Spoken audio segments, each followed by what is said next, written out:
जैसे इतने शब्दों को सुना और तक्षक के कहने पर जब चेलाओं ने गुरुजी को उखाड़ लिया तो उसी समय गुरुजी कहने लगे, बेटा अब हम बचने वाले नहीं हैं, क्योंकि तुमने हमारे ऊपर ढाक बजाई, लेकिन ढाक बजाते बजाते तुमने हमें इस जमीन से बाहर कर लिया, अब हम बचेंगे नहीं। उसी समय धर्मराज जी कहने लगे, अब तुम एक काम करो कि हमारे मांस को रांध रांध करके सभी खा लो, तो सभी हमारे अंदर जो विद्या है वो तुम्हारे अंदर आ जाएगी।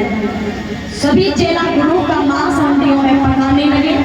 तब फिर तक्षक भेष बदल करके आया और तक्षक ने जवाब दिया, फेंक दो ये गुरु का मांस, जो तुम खा रहे हो ये बड़ा पाप का काम कर रहे हो।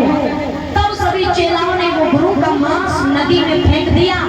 सारी विद्या पकाने के लिए चली गई। उनमें एक चेला था काना, वो बड़ा चालाक था, तो उसने सीख भर के गुरु का मांस चख लिया कि देखिए कैसा बना है गुरु का मांस।